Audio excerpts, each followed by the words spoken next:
O primeiro ponto que eu creio é a Bíblia. A Bíblia, para mim, é a palavra de Deus.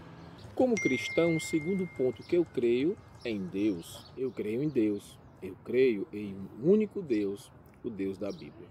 E quem é Deus? Deus é uma pessoa. Quando eu digo pessoa, eu não estou falando de alguém físico, mas pessoa como alguém que tem uma personalidade. E qual é o básico para entender essa personalidade? É alguém que tem intelecto, é alguém que tem volição, capacidade de decidir, de escolha, e é alguém que tem sentimentos. O que é essa idade? É a característica que Deus tem de autoexistir. O que é a eternidade? Basicamente, o fato de que Deus não está preso ao fator tempo. Outra característica dos atributos de Deus é a imutabilidade. Deus não muda. De eternidade a eternidade, ele é sempre o mesmo. A outra característica de Deus é a sua infinitude. E o que significa dizer que ele é infinito? Que ele não sofre qualquer tipo de limitação. Outro atributo de Deus é a sua onisciência. Outro atributo de Deus revelado, que é a sua onipresença. Um outro atributo de Deus é a sua onipotência. Um outro atributo de Deus é a sua soberania. No Velho Testamento, a Trindade ela está implícita, ou seja, existem evidências muito ainda ralas de que Deus, sendo um, ele tem uma tripla essência. E esses três juntos formam a unidade divina. Eu creio que Jesus, ele é aquela figura que está descrita na Bíblia Sagrada. Eu creio que Jesus era Deus.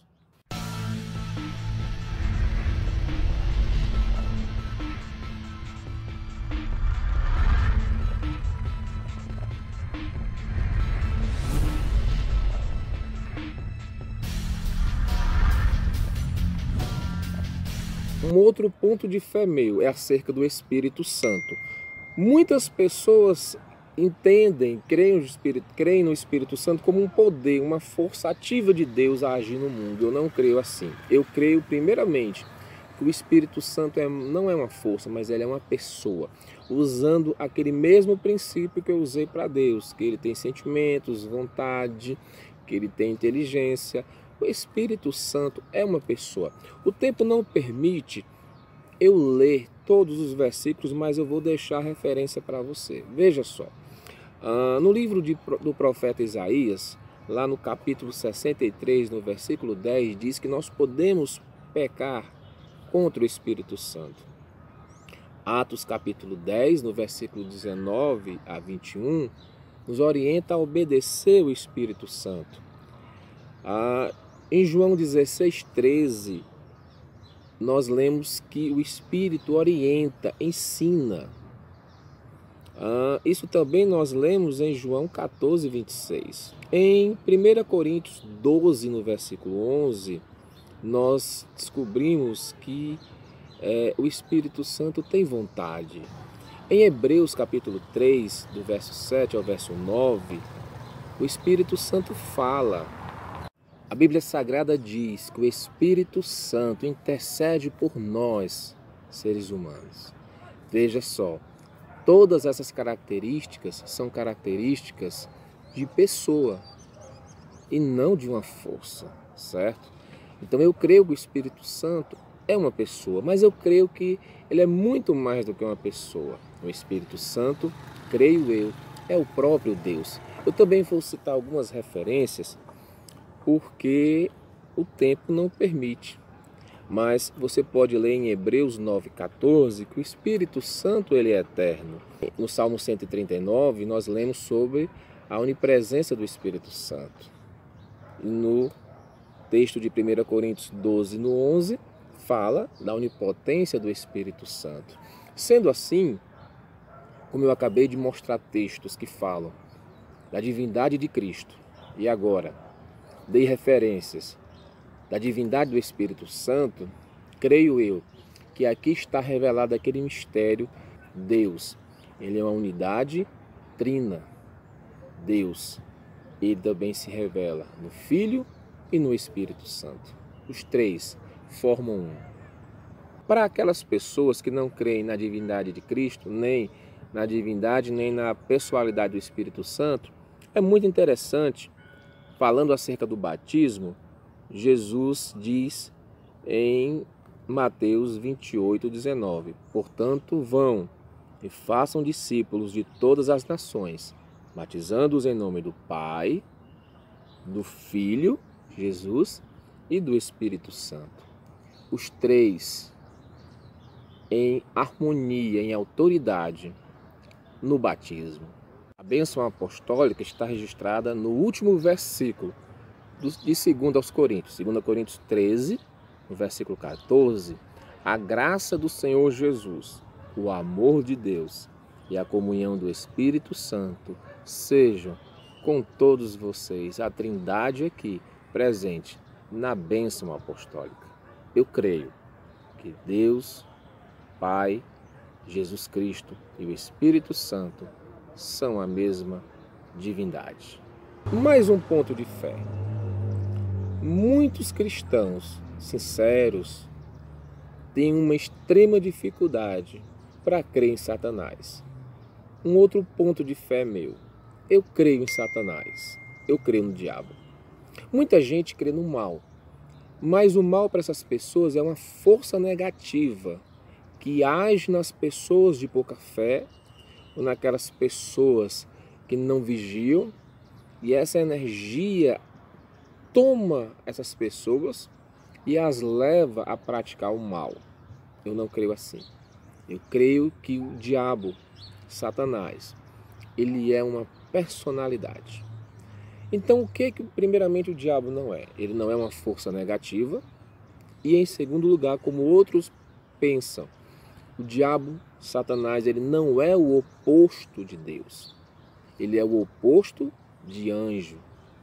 Não existe nada no universo que seja o oposto, o contraponto de Deus. Deus é único e nada no universo se assemelha a ele. Eu não vou abrir aqui a Bíblia para ler por conta do tempo também, mas veja só. A Bíblia registra no capítulo 3 de Gênesis, o primeiro livro da Bíblia, a tentação do primeiro casal. No caso, Eva, ela é o alvo de Satanás. E a Bíblia diz que ele incorpora numa serpente. Ali acontece o primeiro registro de contato mediúnico, né? Em que o espírito Satanás incorpora na serpente e fala com a mulher. Lá em Jó, no capítulo 1 e 2 de Jó, nós encontramos o diálogo de Deus com Satanás, em que Satanás acusa Jó de servir a Deus por interesse. É interessante também, aqui falando de Jó, é que Deus pergunta a Satanás, de onde vem? Ele diz, de rodear a terra. Aqui, no livro cronologicamente mais antigo, porque Jó se passa antes da história do povo hebreu, o diabo já afirma que a terra era redonda. Fato que só no final da Idade Média, já para a moderna, foi que se constatou que a terra não era plana, mas redonda, né? Faltou fé na Bíblia. Então, é uma personalidade que conversa com Deus, acusando Jó. E em Mateus capítulo 4, você lê acerca da tentação de Jesus por Satanás do deserto. E ele não conversa Jesus com uma força, ele conversa com uma entidade, certo? Nos livros dos profetas Isaías e Ezequiel, encontramos textos que a teologia cristã atribui à pessoa de Satanás, falando da sua história, da sua queda. Em Isaías, no capítulo 14, a partir do versículo 12, diz: como você caiu dos céus, ó estrela da manhã, filho da alvorada, como foi atirado à terra, você que derrubava as nações, você que dizia no seu coração, subirei aos céus, erguerei o meu trono acima das estrelas de Deus, eu me assentarei no monte da Assembleia, no ponto mais elevado do Monte Santo. Subirei mais alto que as mais altas nuvens, serei como o Altíssimo.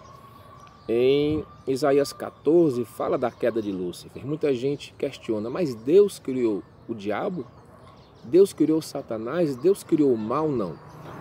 Deus criou aquele que no capítulo 14 de Isaías, no versículo 12, é chamado de estrela da manhã.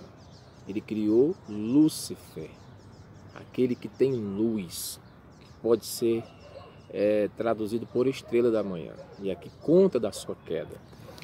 Lá em Ezequiel 28, a partir do versículo 12, diz assim: Você era o modelo da perfeição, cheio de sabedoria e de perfeita beleza. Você estava no Éden, no jardim de Deus. Versículo 14. Você foi ungido como um querubim guardião. Pois para isso eu designei. Você estava no Monte Santo de Deus e caminhava entre as pedras fulgurantes. Você era inculpável em seus caminhos, desde o dia em que foi criado, até que se achou maldade em você. Eu creio em Lúcifer. Eu creio que Lúcifer foi criado perfeito, um anjo, um querubim por Deus, mas ele deixou que o orgulho preenchesse o seu coração. E como diz lá em Isaías, ele quis colocar o seu trono acima do trono de Deus. E aí ele transformou-se em Satanás, o inimigo de nossas almas. É isso que eu creio. E por último, eu quero falar rapidamente, porque eu já comentei sobre isso em vídeos anteriores. Eu creio que o homem é pecador, falho, imperfeito e também impossível de se auto-redimir. Em Romanos capítulo 3, no versículo 23 diz: Pois todos pecaram e estão destituídos da glória de Deus, sendo justificados gratuitamente pela graça de Deus, por meio da redenção que há em Cristo Jesus. Muitos creem que o ser humano é perfeito, o meio é que o corrompe. Outros creem que os seres humanos são pecadores, mas que eles podem se auto-redimir através das boas ações, como caridade, etc. A Bíblia não diz isso. Eu creio que somos pecadores.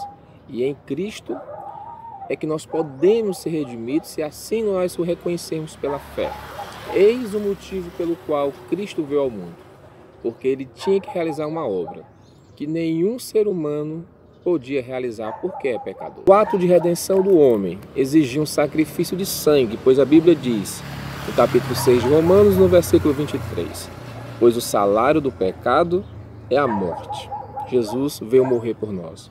Mas continua, mas o dom gratuito de Deus é a vida eterna em Cristo Jesus, nosso Senhor. Em Cristo, eu e você podemos ter a vida eterna. Que Deus te abençoe.